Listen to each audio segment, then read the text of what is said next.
My name is Machado. I am the chairman of the Neurological Institute at Cleveland Clinic, and today I had the pleasure of modulating the session on neurotechnologies and neurostimulation for post-stroke rehabilitation at the 2017 meeting of the International Neuromodulation Society in Edinburgh, Scotland.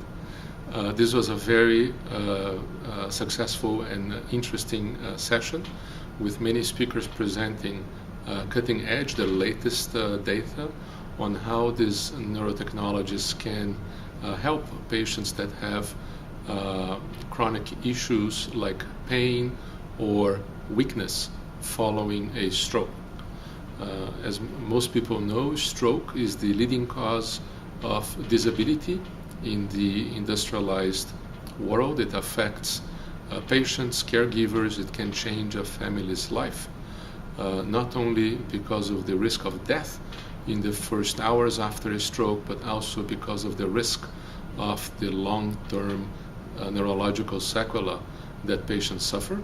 And the best opportunity in neuromodulation is really to help those long-term consequences of stroke. We had presentations ranging from stimulation in the brain to stimulation of the peripheral nerves and in between spinal cord and cranial nerves, showing the possible venues for treating neurological syndromes after stroke. Going into the specifics, we saw the group at the Cleveland Metro Health present their long-term data on the use of peripheral stimulation for post-stroke shoulder pain.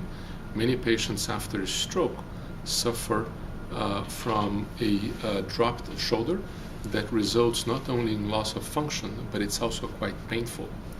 And they have now a very simple to use, minimally invasive peripheral neurostimulation system that can be implanted essentially with a needle to help the pain after stroke when it's involving only the shoulder. And they saw that not only in the short term, but even 2 years after implantation, patients that have stimulation continue to maintain very good pain relief and mobility of the shoulder compared to those that were in the control group that had the control placebo treatment. We also saw 2 presentations on utilization of stimulation of the vagal nerve for post-stroke rehabilitation of the movement function of the weakness after stroke. The investigators showed that physical therapy continues to be very effective even in the chronic phase after a stroke, despite the fact that all patients had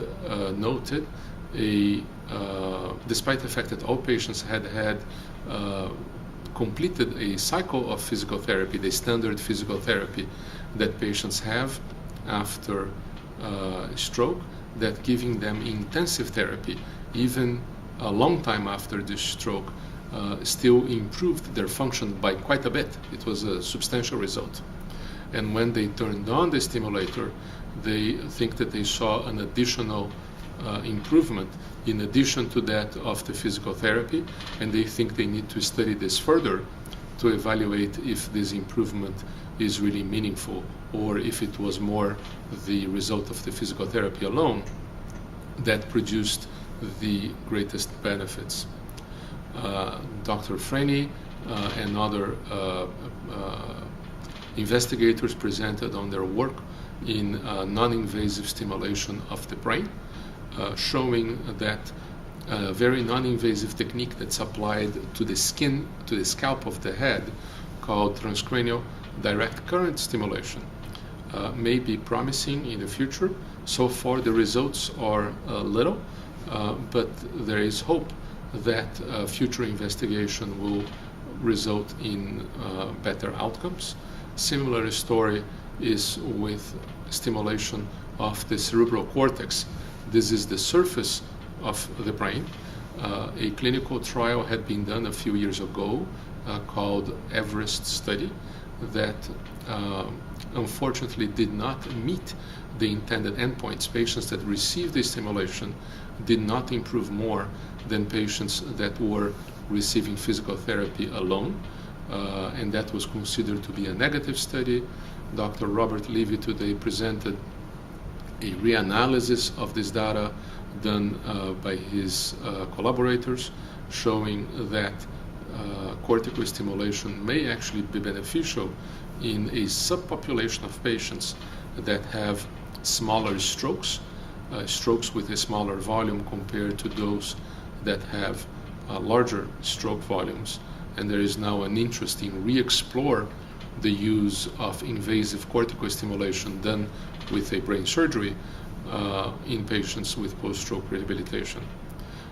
I also presented some of the work that we have done at Cleveland Clinic, evaluating the effects of bilateral deep brain stimulation of the ventral, striatal, and anterior limb of the internal capsule area. This is an area of the brain that is involved in the control of mood and affect.